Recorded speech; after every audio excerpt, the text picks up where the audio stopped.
Okay.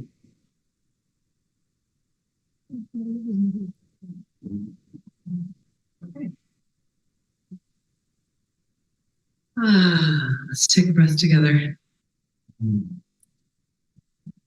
Thank you all for your patience. We love technology and we don't sometimes.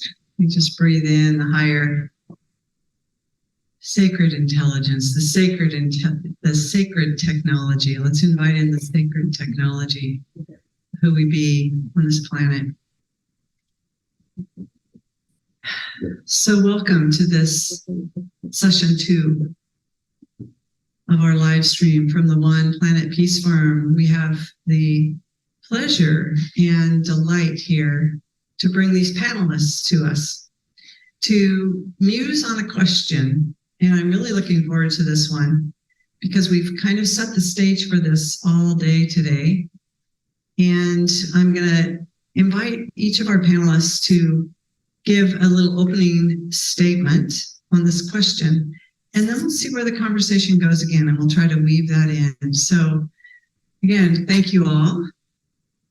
Let me breathe into the beautiful One Planet Peace Forum and the intention for our deeper discovery here. So the question for our panel today is, how are contemplative and activist roles complementary in peace building? And almost in every conference we go to and attend and Zoom rooms we're in, we are always talking about the beers and the doers, the contemplative and the action, the implicate and explicate order of our universe. So this is an important topic for us all to muse into. And if you're getting hits in our audience, please record them. Like if something's inspiring you, please write that down, don't lose it, so that we can harvest the magic that comes through when we're all together and our collective intelligence to really listen deeply to who we are as a species as we navigate without it being either or and both anymore. But what is that thing that is contemplative action? That doesn't have to be an either or. So the question, I have 5 panelists with us here. For those that don't know them yet, I am going to introduce them real briefly to you now, and then we'll be passing the mic on. Our first is Swami Tagananda, and he is the head of the Vedanta Society of Boston. Welcome. Next, we have Tim DeChristopher, environmental justice activist. And we have Sherry Mitchell, Indigenous rights activist and author of Sacred Instructions. And we have Robert Shutterly, portrait artist, author, and activist. And then finally, we have Philip Goldberg. And Philip is the interfaith minister and author of American Veda. So welcome to this program, and we're going to start with you, Swami. Thank you. So connecting contemplative life with an activist life is another way of putting that would be connecting our inner life with our outer life. So connecting being with doing. One way to deal with this question would be from the point of view of trying to understand what an authentic life would be. And one way of understanding authenticity would be that whatever I say, whatever I do, the way I relate with myself and the people around me and the work I do is an expression of who I am. So that would be one way of connecting the inner me with the outer me. And one thing, especially in context of bringing peace and working for a common good, would be that I can only bring peace if there is peace in my heart. I can only give what I have. And it's not only just kind of summoning peace from somewhere. I have to be peace myself. And then I don't have to actually do anything to bring peace, because if I become peace myself, then whatever I say, whatever I do, will automatically become an expression which will bring peace. And of course, if I do it consciously, I can do it even in a better way. So if I want to spread love, there has to be love in my heart. We don't have to, that is in the tradition I come from, they make a distinction between being and becoming. And so sometimes we can say, oh, we must become loving, we must become unselfish. And what they say is that becoming loving is a problem, because if we become something, we can also unbecome that at some point. Because the word become sometimes is used in the sense of becoming something different from who I am now. And so that way of thinking is, my true nature is love. And if that, the true intrinsic love in my heart is not manifesting outside now, that means there is some obstacle preventing that love from coming out. And all I need to do is to remove that obstacle.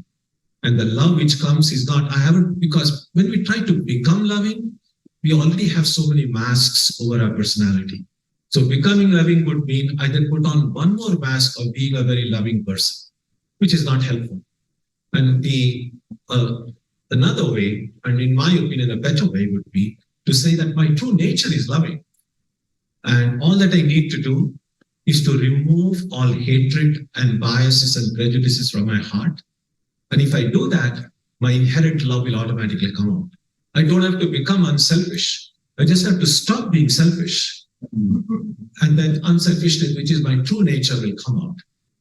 Similarly, when I remove all hatred, love will come out. I remove all stress and conflict, my inner conflicts that I have. If I remove them, then peace, which is my true nature, will automatically come out. So I think one way of connecting my contemplative life with an activistic life would be becoming, again, not in the sense I mentioned before, actually being what we want to be. So I think authenticity might be helpful in connecting the contemplative me with the activistic me.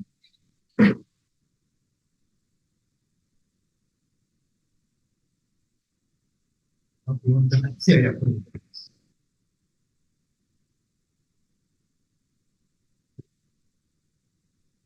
Yeah, sure.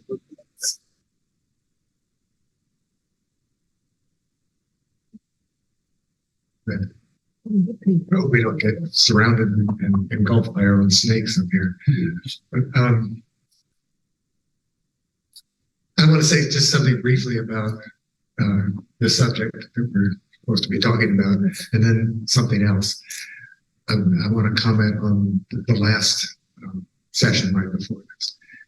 First of all, I find the relationship between the contemplative and the activist in the practice that I do. I mean, for me to paint a portrait has to be incredibly contemplative. I mean, if I'm not fully present the full time that I'm doing that, mistakes get made. It doesn't look like the person. It's not artistic. It doesn't encourage anybody to really understand the integrity of, or feel the integrity of the person I'm painting.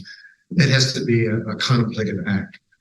However, the whole process of doing that prepares me then to go out and either use these in teaching or in, doing some kind of an activist event, a civil disobedience, or whatever it is that I'm going to be doing in the spirit of the people I paint, which is really important to me, to not just paint them, but to honor them and be inspired by them to do the very things or similar things, not often to the same level, but similar things. I mean, to me, there's no point in presenting people like this as models of courageous citizenship unless I'm willing to do the things themselves that need to be done. or at least I think need to be done.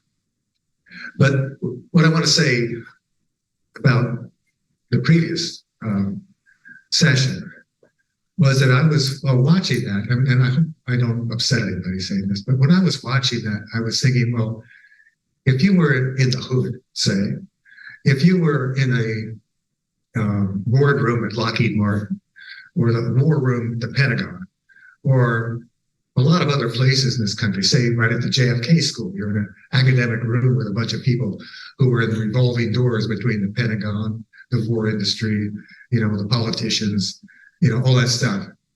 What would you thinking about that? I would have thought that they would be laughing at that conversation. I mean, I hate to say it that way, or snickering. This was at a level up here, or kids in the hood. What's the relationship between that kind of talking at that spiritual level about peacemaking that has to do with the either reality of real war making, which is the economy of this country, or what goes on in the day-to-day life in the violent streets of this country? How those people should be invited to be here and have these conversations with all of us about what it's like to live in violence all the time, or to want to create violence all the time, because they think it's either good for, the way you have to, survive, or the way you have to survive by making lots of money. And they want all that violence to go on. I mean, when we talk about peacemaking at a kind of airy level that doesn't feel at all grounded in what is the nitty-gritty of violence in the world, it upsets me. Somehow we've got to be grappling with what is really going on there. That there are the major forces in this country do not want peace. They are living off violence, and they are giving half of the money they make right back to our Congress so that that doesn't change. And I think that, to me, I was just upset thinking that, that somehow we're evolving to this place where, which is a really nice thought, and I hope it's true, where somehow this other way of living that is actually making the reality of our lives and our inner cities and all these places be what they are today is going to go away. It ain't, We've got to enlarge this discussion a whole lot and be talking about this at a different level and with different people to make it seem real. That's my contemplation. Okay. Thank you, Rob. One of the little theories that I've had for myself for a number of years that I just kind of keep in my head to help me make sense of things is that across all the different types and labels of religion, there are basically four fundamental varieties of spirituality. And they're not necessarily exclusive. There's probably a lot of overlap for people. But those four varieties of spirituality for me are mysticism, fundamentalism, activism, and narcissism.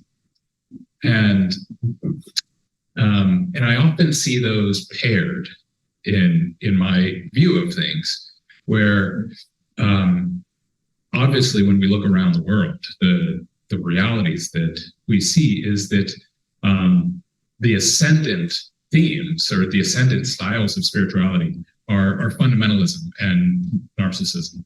And like I said, those transcend all those labels. There are Christian fundamentalists and Islamic fundamentalists and atheist fundamentalists and New Age fundamentalists that are all linked by the fundamental approach of a certainty that they have the one right answer, they have the one truth, and that the world must be unified around their one truth.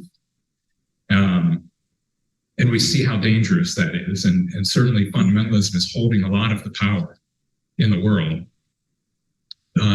But I think narcissism is actually the most common spirituality in our modern world, rooted in that worship of the self that is simply focused on the ego. And while it's far more common than fundamentalists, it's easily co-opted by fundamentalists because it's so easy. It's so easy to entice the ego into whatever means you want to motivate someone into.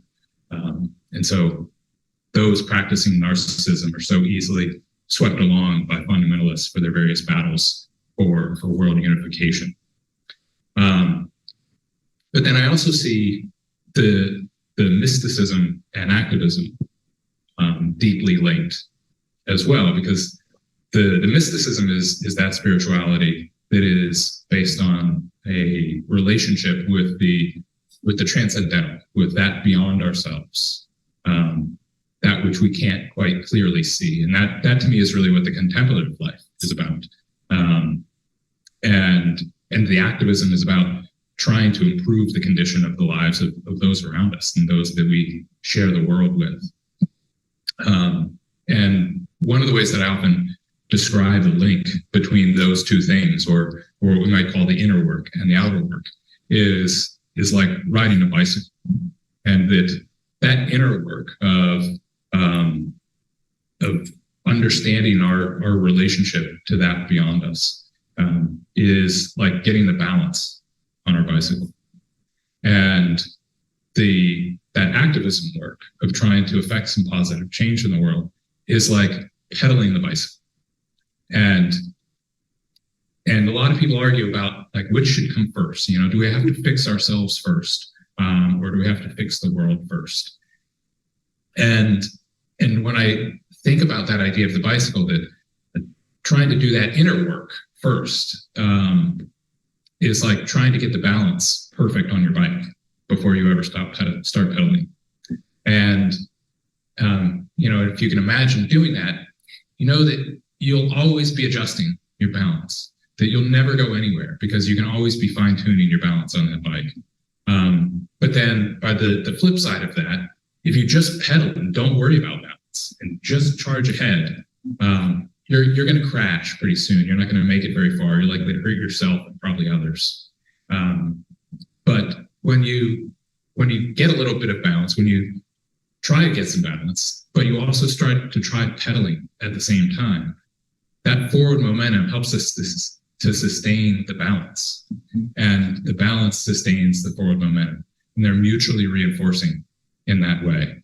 And that to me is my understanding of the contemplative and the activist life. And I've seen that as an activist, where activist communities can be lacking that contemplative life and end up at each other's throats, end up not being able to get along and to cooperate, and maybe get lost in their own egos and end up crashing.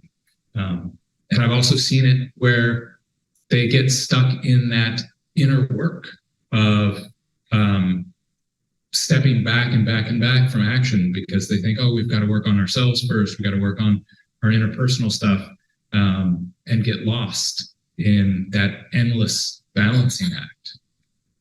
But it's only when they trust that they can improve that balance as they move forward and keep working on that.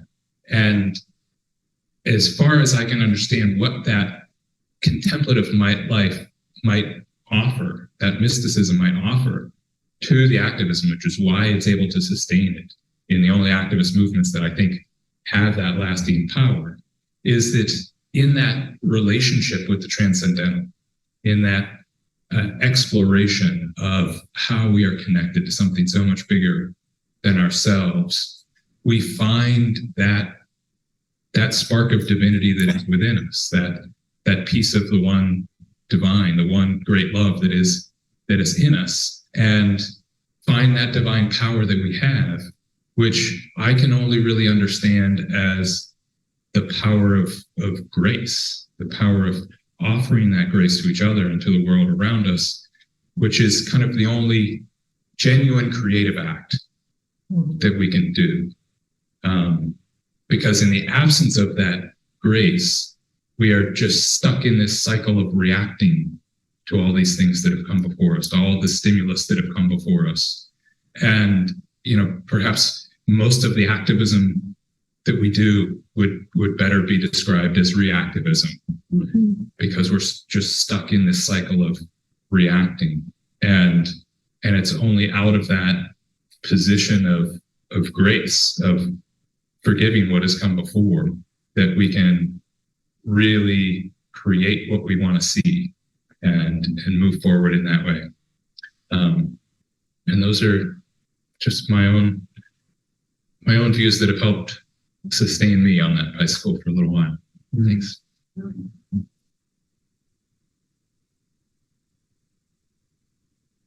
We have new people in the room with us virtually, so I want to introduce myself in my own traditional way. Kwe Pasitawin. Hello, everyone. And we see one hamugwasid na geo banawabskewi. Basilda del Nabama Gawasus no banawabskewi, Nakakakabus Niltibayek. And to our new friends at Wanude de Babanakiek. My name and my language is Wanhamugwasit. I am from the Penobscot Nation. My family is Bear Clan from the Penobscot Nation and Crow Clan from the Passamaquoddy tribe at Zibaik. And I would like to welcome our friends from away to Wabanaki territory. And also to thank you, Swami, for your comments, Rob, Tim, for what you've offered so far, and Phil for what you will be offering in a moment. And I think that there's three or four things that I want to say. The first thing that I want to say is, I just really admire Rob's courage to come forward and say, this habit that we have of talking well beyond the capacity of those who are suffering the greatest impacts of the lack of peace in our world is very self-indulgent. And that when we can't bring ourselves down to the level of those who are suffering most deeply, we're actually avoiding the work that we're proclaiming to be the highest work of our lives.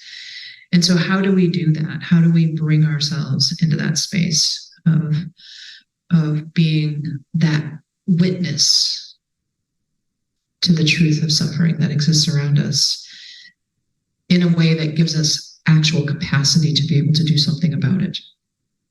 And so there's something that I talk about in Sacred Instructions where I'm having an experience in a contemplative practice, but we don't say practice, in living our traditional way of life, where I was working on the development of a specific skill for myself that related to my spiritual way of life. And I had this moment where I was watching this ant crawl across a piece of grass, and I have been working really hard to learn to see the energy of living beings. And I was looking softly at this ant, and was also just being open and present. Didn't have any attachment, any real focused thought on it. And all of a sudden, the ant's little body lit up. And then the blade of grass lit up. And then all the blades of grass lit up. And I kind of swept my eyes across the field. I was sitting, leaning against a tree in my backyard, and there's a field and then forest on the other side, and the whole field lit up. The trees on the other side lit up. The birds that were flying through lit up. And I was sitting there very still, very carefully, trying not to shift anything so that I didn't lose this new sight that I had. And all of a sudden I noticed that this circle of light, or this ring of light, or outline of light, it wasn't a circle, it wasn't a ring, it was an outline of light on all of these living relatives that were sitting there with me, the trees and the grass and the ant and the birds, was moving in unison. And it was rising and it was falling simultaneously.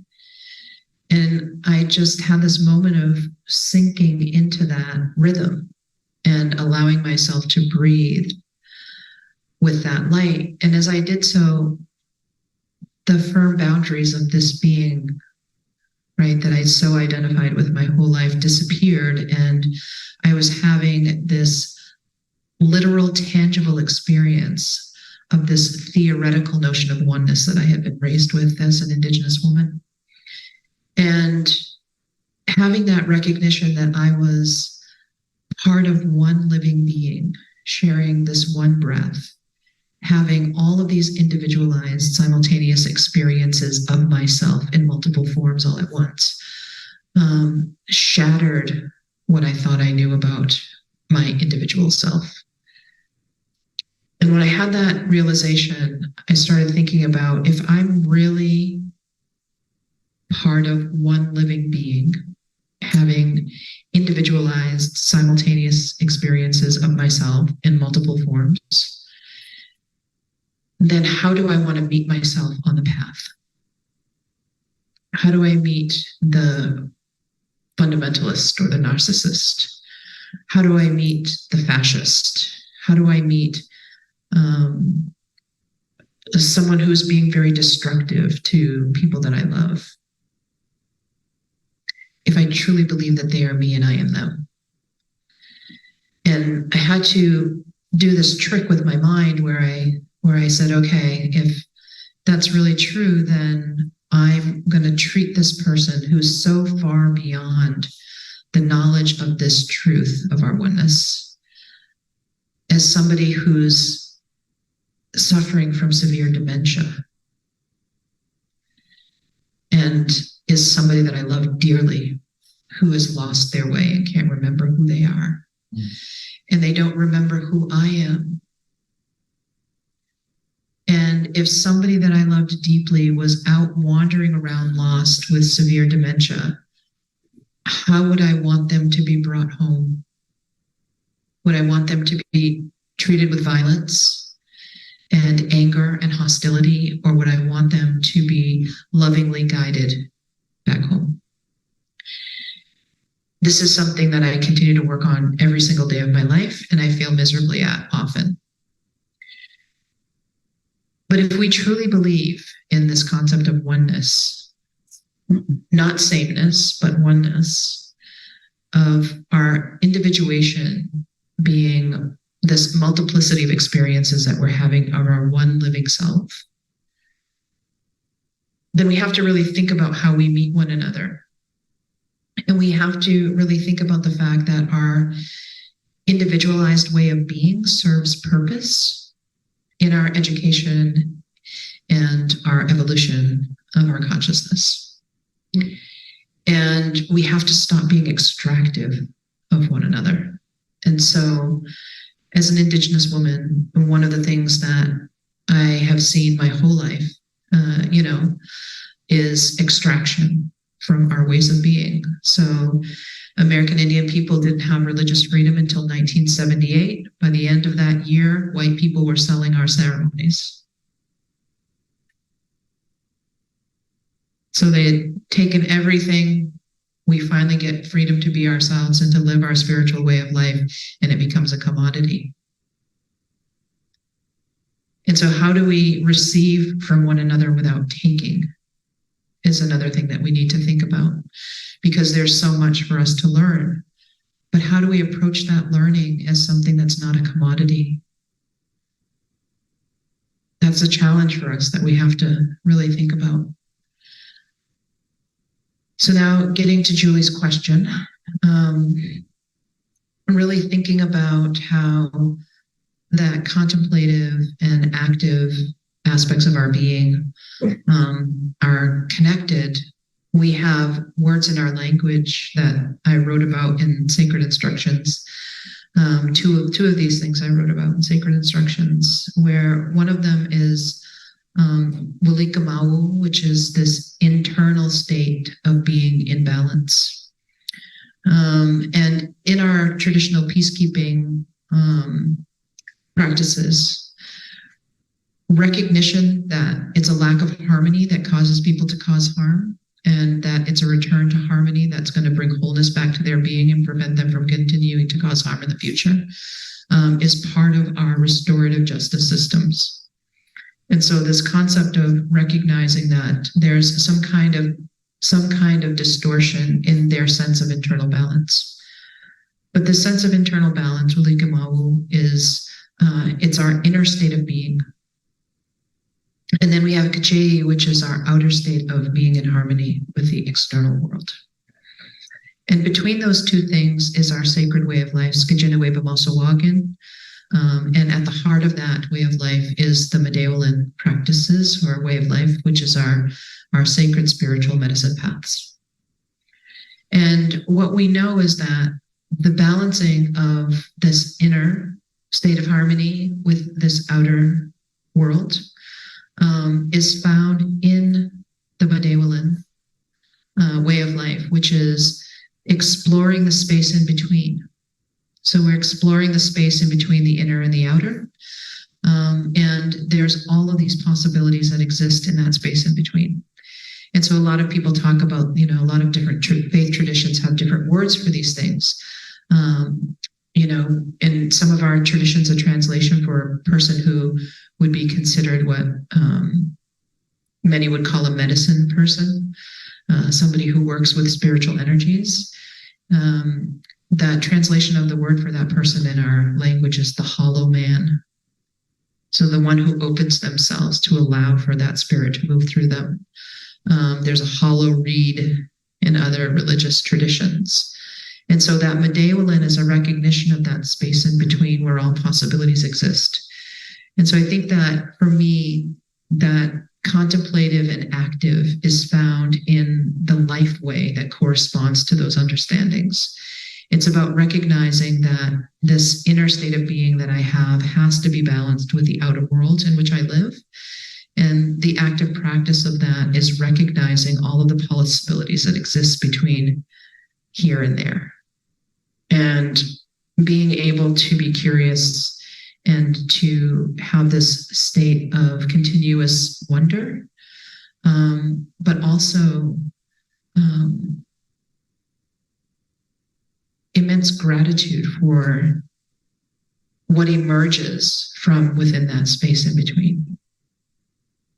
And, I think that we as a species fall down quite frequently in our attempts to harmonize our lives with one another, that external piece of being connected. We fail to see ourselves in the other. Sometimes we fail to see ourselves in the mirror.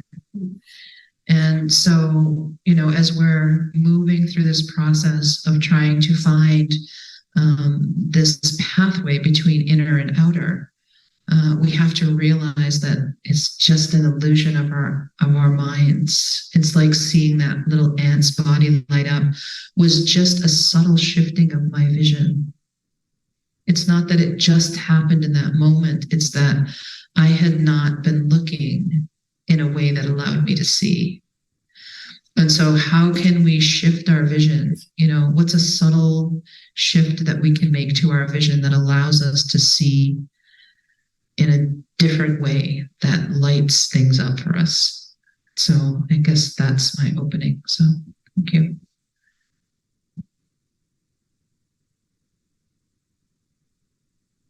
The good thing about speaking last is you get to respond to what other people said.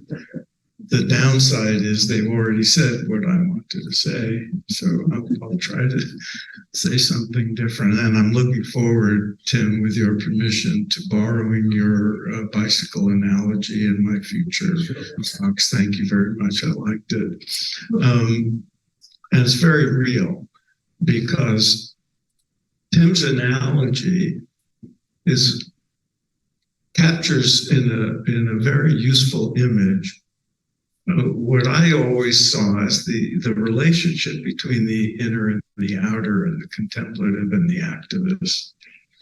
And if you look at the spiritual traditions, they all the ones that have retained a contemplative or mystical hold on spiritual practice, where that's retained, there's also what in Swami's tradition would be called karma yoga. The bhaktas, the devotional types, the jnanis, the mentally oriented practitioners, the Raj yogis, the meditative ones, they're all called upon to do some service, to be karma yogis. And it's not just because, well, there's usually, in my understanding, there's several reasons for that. One is it puts into practice, into real life, the benefits gained from the inner dimension of spiritual practice. It makes it real. It makes it, it grounds it in the human elements of what we are, and stabilizes it that way. So there's spiritual value in doing service, in working selflessly, whether it's just helping to feed the people in your neighborhood, or sweeping the floor in the ashram, or taking on the Pentagon, or getting into politics, or whatever the person is called to do in accord with their own nature and the needs of the time. So there's practical value in both the contemplative side and the activist side, and they feed one another if they're done well and if they're done properly. A deep contemplative life, one that takes time every day for sadhana, for spiritual practice. It doesn't mean your contemplative life doesn't mean you go off into a cave and become a monastic. I mean, there's a place for that, of course, for some people. But for most of us, it simply means taking some time and on a regular basis to turn within and awaken to the depths of what we truly are. And you've heard examples of those kinds of unitive spiritual experiences that the mystics all know is at the core of what we are, of our being. If you look at the literature, and if you look at the scientific research that's been done on meditative and contemplative practices over the last 40, 50 years, and there's a tremendous body of work now, this notion that the spiritual is impractical and otherworldly disappears, because the British scholar Evelyn Underhill wrote a book over 100 years ago called Practical Mysticism. And ever since I wrote it, I said, okay, I'm a practical mystic. That's the label I'll accept. And it means that there's real value in having a contemplative practice. It makes your life better. But it also makes you, if it's deep enough and consistent enough, a better person than you might otherwise have been. It doesn't make you a perfect person. No one's arguing that, the people who have a contemplative life are somehow saints. I'm sad to say it doesn't necessarily work that way. They need prodding to do right in the world. They need to be educated and taught ethics. So all these things matter. They need, but the odds are in their favor of improvement in the direction we'd all like human beings to go. So do people who have a deep contemplative practice become more loving, more compassionate, more capable of empathy, less greedy, less self-centered, more likely to say, well, I have enough, I can share. I know contentment comes from within me. I don't have to go chasing after acquisitions. I can devote some time to helping other people. I can do some good in the world. That's much more likely to come about because a good deep contemplative practice is transformation. It changes the brain. It changes the emotional life. So to me, the bicycle analogy I love. The analogy I used to hear is in order to shoot an arrow accurately and at a target, you first pull it back. And the pulling back is the contemplative practice part of it. And then the letting go and the springing into life with skill and dedication and concern and discernment that, if engaged properly and harnessed properly, can lead to a more successful activist.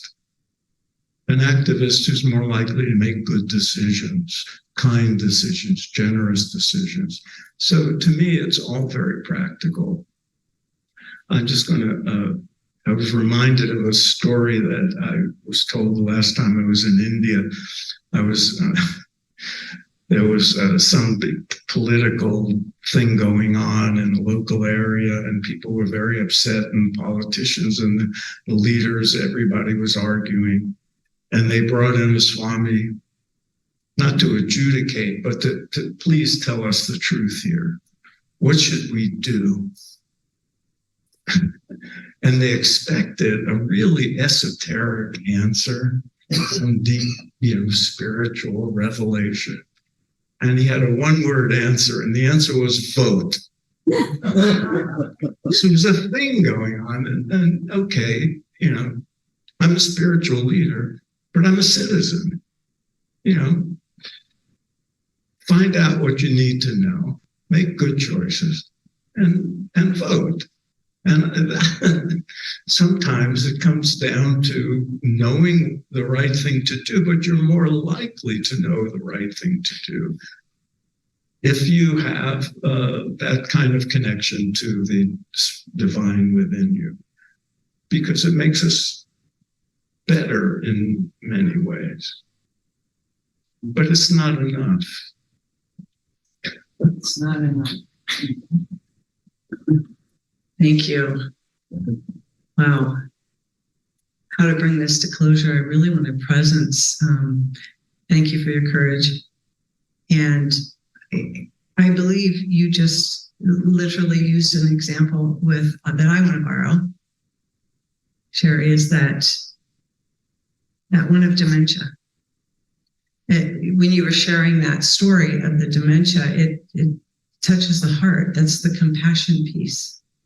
That's the compassion piece. So with Rob's query, I think it's really important for us to presence this. Like, how do we bring the truth of existential reality when we've all been under the spell of amnesia as humanity, and teaching our children and designing our social systems around a false reality that's led to where we're at and what we're talking about here. So how do we bring it into the practical of meeting those in pain, meeting the victims, really telling the truth? How do we bring something so big that many people can't comprehend,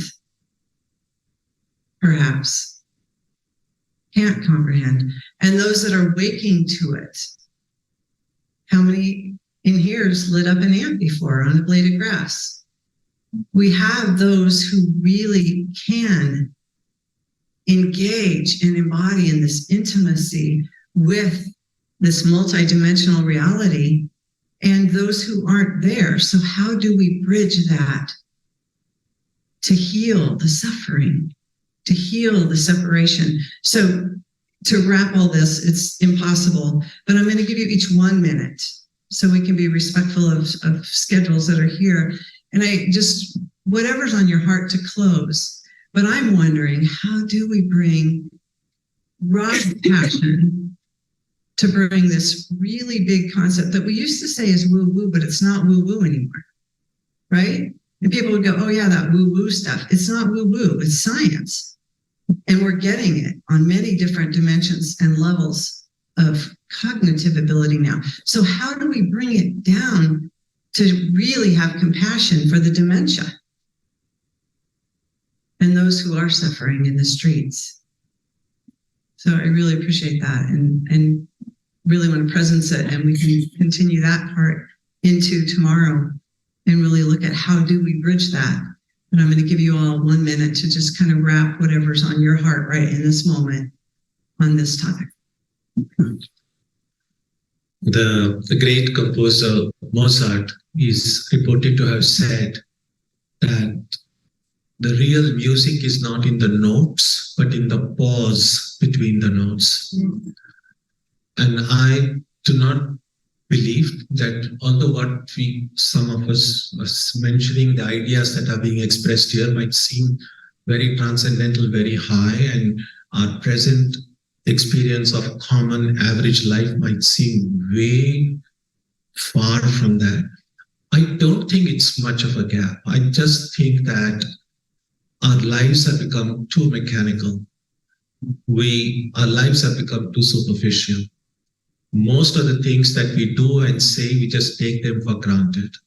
So we keep speaking about the fast-paced life, but occasion like this great retreat we are having this weekend, even when we go back to our homes and resume our duties, it might be helpful to find some time to pause and learn to look at things deeply. And if we look at things deeply, then our superficial understanding might go. We might notice things we may not have noticed before. We might be able to hear things we may not have heard before. So I think the more we learn to slow down, pause, look deeply, what at present might seem to be some very high abstract truths might seem to be just very obvious to our eyes. So that would be my 1 minute thing, just to slow down, pause, be mindful. Thank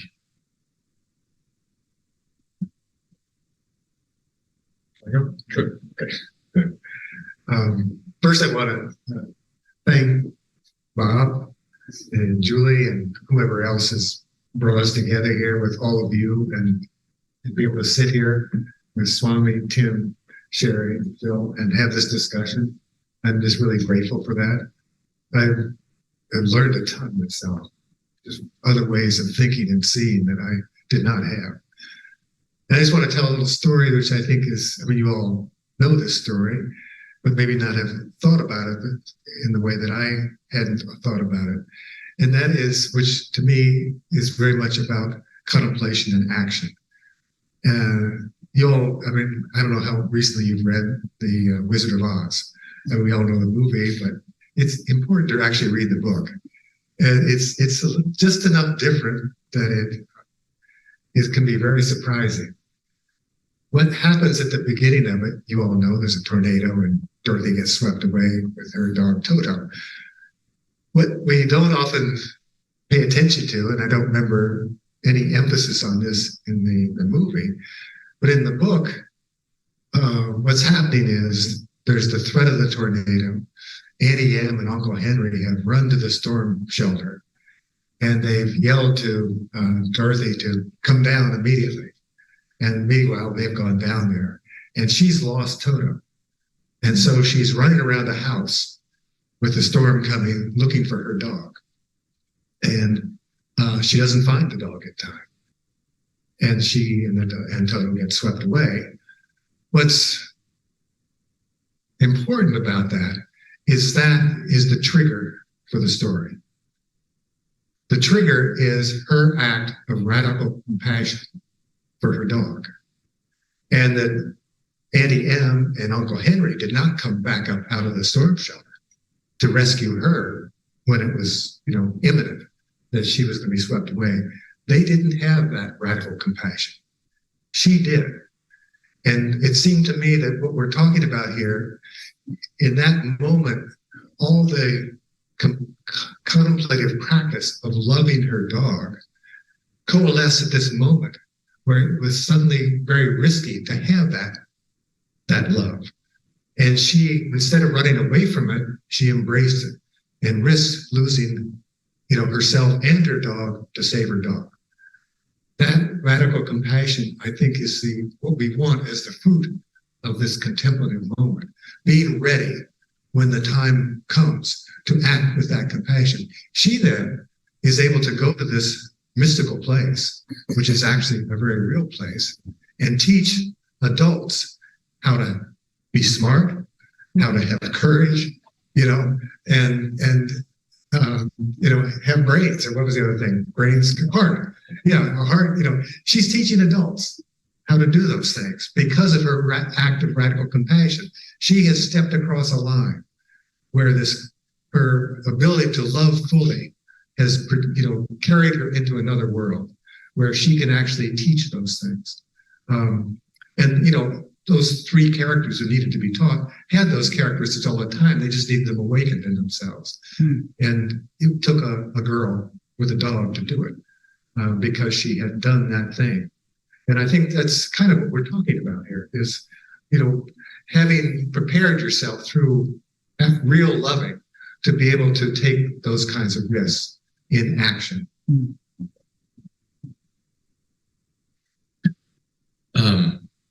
I've been lucky enough to hear Sherry tell that story about the ant on the blade of grass several times, and have read that story in a book, and get a little something new out of it every time. But hearing it in the context of this conversation today made me think of it in a new way about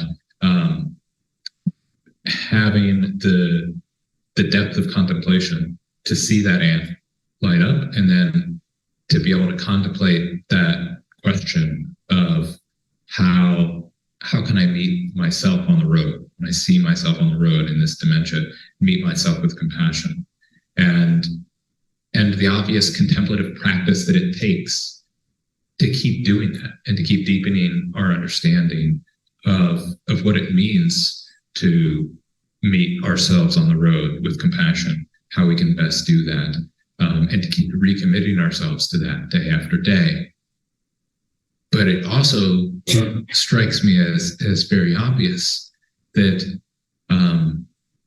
with that contemplative question of how I can meet myself, my pained self, my ignorant dementia self on the road with compassion, you have to be out on the road. You have to be out on the road meeting people.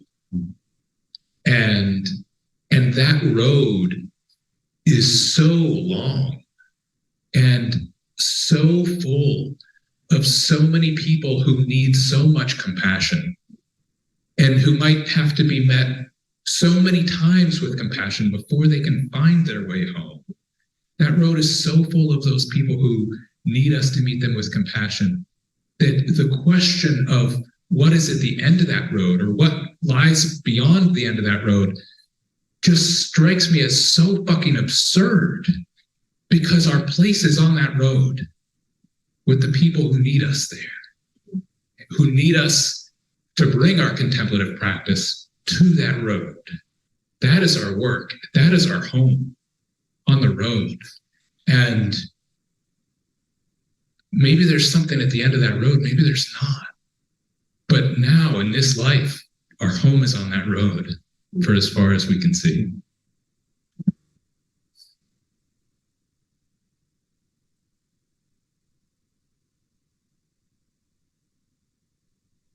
Ooh.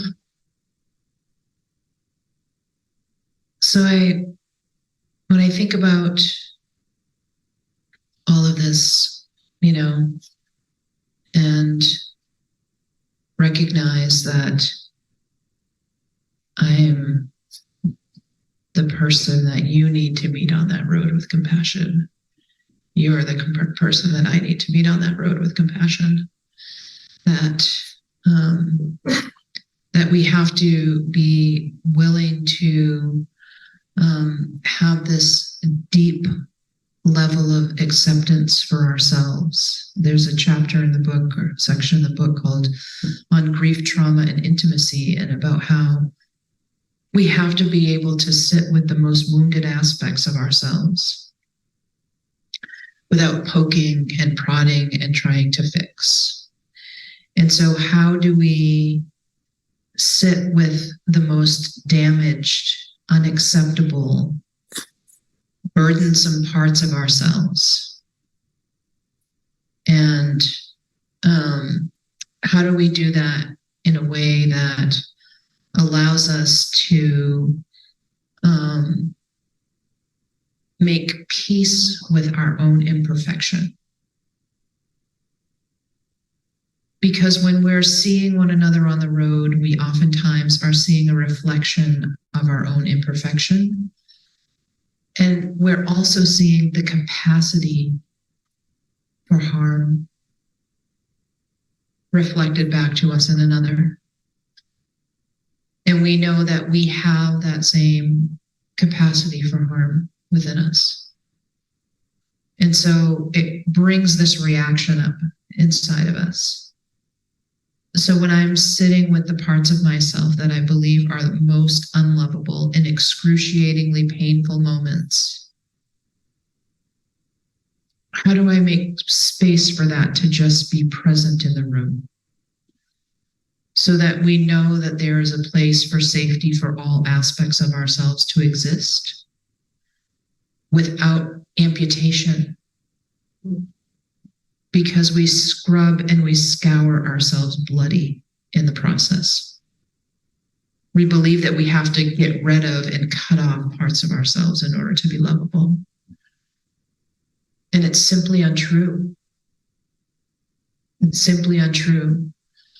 So if we can connect with one another in a way that allows us to bring the type of deep compassion that we most need to receive in our own lives to the process of our being in relationship, we won't have to come up with strategy. Because there is going to be this collective exhale from people who have this deep sense of safety in knowing that they are acceptable just as they are, with all of their brokenness and their woundedness and their fallibility. I'm just a girl from the res, right? I don't know anything. And I feel like the first thing that I knew was this realization that I knew nothing. And that was the first time I felt like I knew something in my whole life. I was like, now you're on to something here, right?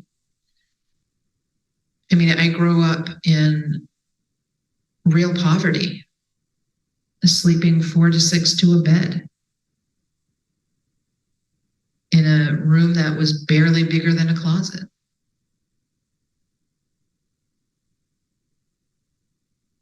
But what I was given was depth of connection to something that was bigger than myself, which I feel is a real gift that I'm very grateful for. And so we all have these different starting places that we come from. And regardless of where we meet each other on that road, regardless of how we present in that moment, there is this innate beauty and purity of our spirit that exists somewhere beyond the bad behavior, somewhere beyond the dementia, somewhere beyond the illusion of separation that has been perpetuated for millennia, that has distorted our thinking and our vision. And that's the place that we need to be not only curious about, but passionate about finding. And I think one of the things that all of the people on this stage have in common is the passion for finding moments within that space. And I hope that you can develop that passion within yourself for searching for that space that exists, not just in here or out there, but also in all the spaces in between. So, Kachiwali, thank you for letting me be here with you, and Basilda Dilabamuk, as always, offering these words for all my relations.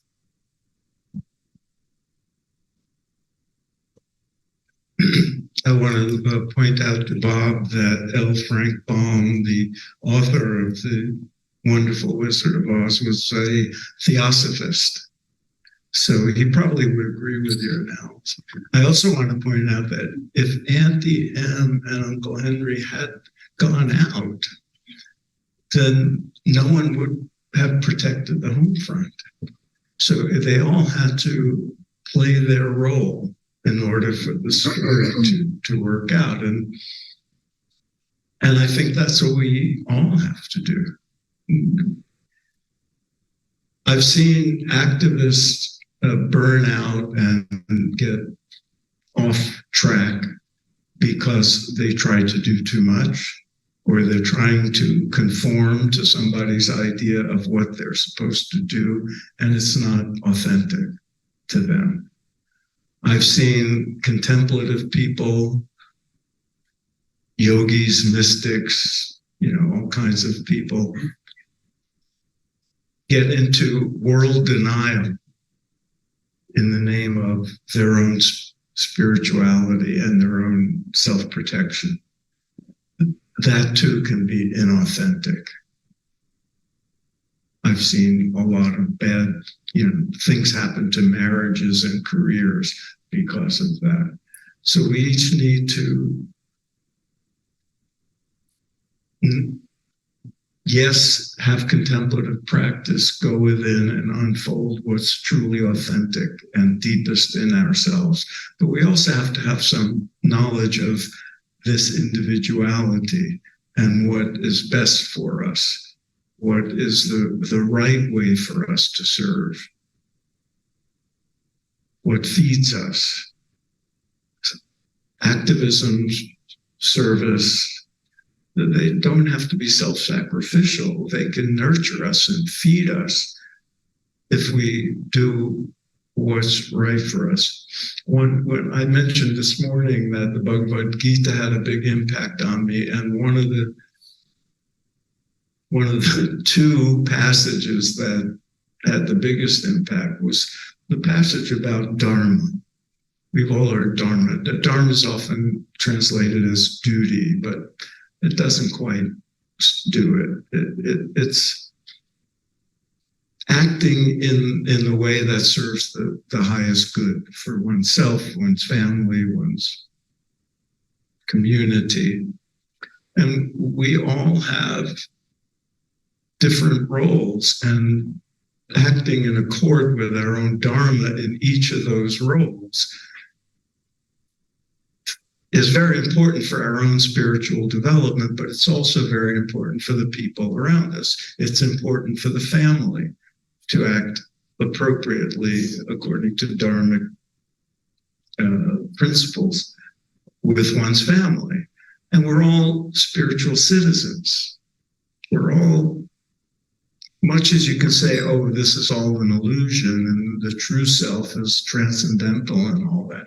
Well, we're still human beings, and we don't want to fall into that trap of denying our humanness. And as humans, we're citizens, and we're called to act in ways that are appropriate for us as individuals, that at least in some ways serves the greater good, serves the larger community. And what that is has to be individual. And as for the question of how to reach all those other people, the fascists and whoever, I hate to say this, but I think some people are just not reachable, and it might be a waste of time to try. I think the best thing is for people who care, like everybody here, to reach the people who are reachable and get them to do more, to act differently. Some people are not going to be reached. They have to be defeated, and they have to be overcome and outnumbered. And that's, the warrior in me saying that.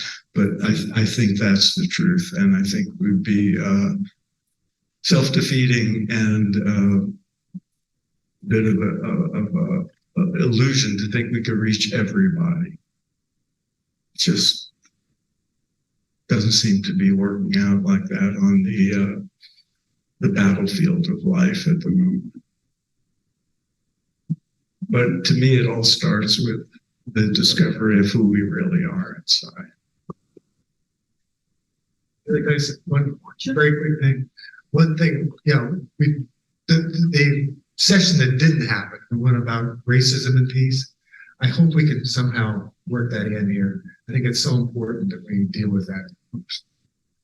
Peaches wants to say something back there. Yeah, we as Robin, told me, and as we were whispering and talking in the back seat, I was thinking that one piece that we had on race should not be discarded from this workshop because we're able to reach. It's not fair to me, and it's not fair to anything in this room.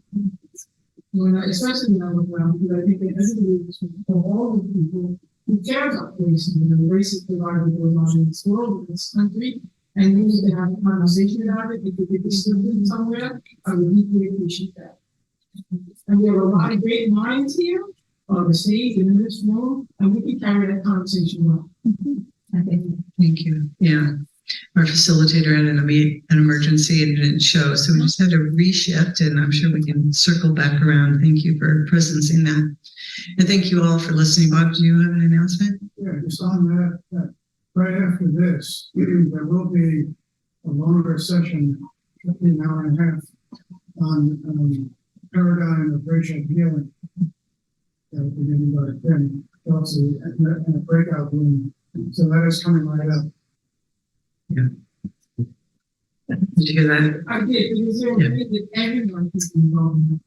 Yeah, we'll talk about that and regroup. I'm just going to bring this to close for those that are watching this on video, and thank Hubcast, thank Unity Earth TV, thank the Upshift Forum, and those over in Italy who are connecting with us here, and this continued conversation that we plan. I'm wondering if that road, Tim, is the yellow brick road that you were talking about.